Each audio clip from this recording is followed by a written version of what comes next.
안녕하세요, 스낵무비입니다. 오늘 소개해드릴 작품은 시간과 애정을 담은 1960년대 홍콩을 배경으로 한 영화 세월 신투입니다. 나신의 막내 아들은 장난이 심하고 공부도 엉망이었으며 도벽까지 있었습니다. 그에 반해 그 형은 잘생기고 성적도 우수하여 전교 여학생들이 짝사랑을 받고 있었는데 방비라는 여학생과 눈이 맞았습니다. 아버지는 거리에서 신발 가게를, 큰아버지는 골목 끝에서 이발소를 운영했기 때문에 할머니는 두 형제가 있어 든든하다고 했습니다. 어머니는 항상 자애롭고 밝은 사람이었습니다.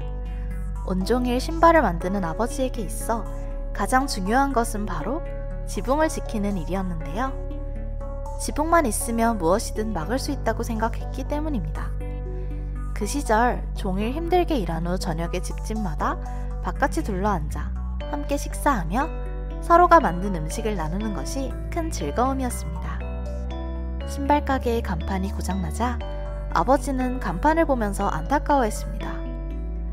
어느덧 추석이 다가오자 동생은 월병을 먹으려고 응석을 부렸습니다. 하지만 어머니는 월병은 외국인 경찰관들에게 주고 가족들 몫으로는 2덩이만 남길 수 있다고 말했습니다. 속상한 동생을 달래기 위해 아버지가 온 가족을 데리고 영화를 보러 가기로 했죠. 하지만 동생은 기어코 전시용 야광컵을 훔쳐 바지주머니에 숨겼습니다. 형과 방비는 모두 열대어를 좋아했습니다. 두 사람은 함께 거리를 거닐며 물고기를 구경했고 물고기에 대해 많은 이야기를 나눴습니다. 추석날 신발가게로 찾아온 경찰은 어머니의 선물을 기다리며 동생에게 조롱하는 말투로 홍콩에서는 영어가 중국어보다 중요하다고 했습니다. 그날 밤 방비가 아프다는 소식을 들은 형은 안타까운 마음을 담아 사랑하는 열대어를 사서 방비의 집을 찾아갔습니다.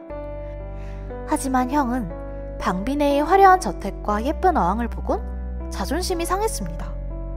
이 물고기는 자기가 어디서 왔는지 기억하고 있을까? 기억하고 있을 거다. 물고기의 기억력은 3초뿐이라고 하지 않았니? 하지만 어떤 일은 평생 기억할 수도 있어.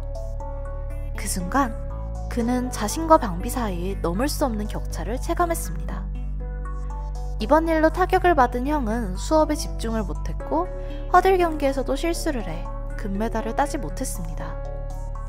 아버지는 형에게 실망해 온 동네 사람들이 보는 앞에서 형을 나무랐습니다. 며칠 뒤 방비가 이민을 간다는 소식을 듣고 형은 전에 딴 금메달을 선물했습니다. 태풍이 홍콩을 강타한 어느 날 폭풍우 속에 집이 휘청거리는 중에도 아버지와 어머니는 몸을 바쳐 지붕을 지켜냈습니다. 그러나 새로 만든 신발들은 비바람에 휘말려 흠뻑 젖고 말았습니다. 태풍이 지나간 후 온 가족이 길에 떨어진 신발을 줍고 있을 때 갑자기 형이 쓰러졌습니다. 병원에서는 혈액암이라 진단했고 갈수록 초췌해지는 형을 보며 아버지와 어머니는 마음이 고통스러웠죠.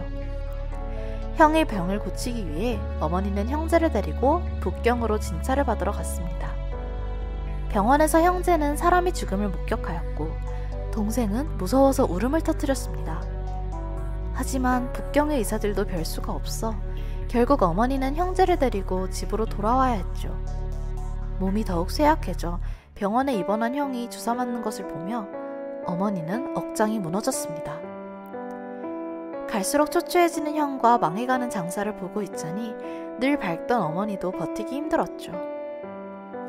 간판에 팬트를 하면서 언제나 믿음이 중요하다고 이야기한 어머니지만 눈물만큼은 참을 수가 없었습니다. 형의 병세가 더욱 위독해지자 치료비를 위해 아버지는 소중한 결혼 반지를 팔아버렸습니다. 어머니는 슬픔을 참으며 반지 자국이 남은 아버지의 손을 꼭 잡았습니다. 형이 기운 차리는 것을 보고 부모님이 죽을 사러 나갔을 때 방비가 찾아왔습니다. 형은 방비가 걱정할까봐 그저 빈혈이라고 둘러댔지만 방비는 가슴 아파하며 형이 외롭지 않도록 그를 지켜줄 열대어를 사러 갔습니다. 형은 베란다에서 가족과 방비가 돌아오기를 기다렸지만 갑자기 병이 발병하여 결국 세상을 떠났습니다. 형의 장례식에서 아버지는 형이 만든 노래를 틀었고 모든 조문객들이 눈물을 흘렸습니다. 아버지는 형의 무덤 옆에 나무 한 그루를 심어 가림막을 마련해 주었습니다. 형을 그리는 동생은 소중한 물건을 바다에 던지면 가족과 다시 만날 수 있다던 할머니 이야기가 떠올랐습니다. 그래서 그는 해변으로 달려가 자신이 훔쳐왔던 모든 것을 바다에 던져버렸지만 형은 다시 돌아오지 않았습니다. 몇 년 후 아버지도 돌아가시고 동생은 어느덧 형의 모습이 되어 그가 다니던 학교에 입학했습니다. 비록 동생의 성적은 형만큼 좋진 않았지만 어머니는 기뻐했습니다. 변해가는 세상 속에서 세월은 가장 큰 도둑입니다. 시간이란 흔적도 없이 눈앞이 소중한 모든 것을 앗아가기도 하니까요. 오랜 세월 속의 아름다움도 상처도 훔쳐지며 좋든 나쁘든 우리의 삶은 이어집니다. 즐겁게 시청하셨다면 구독과 좋아요, 공유 부탁드릴게요.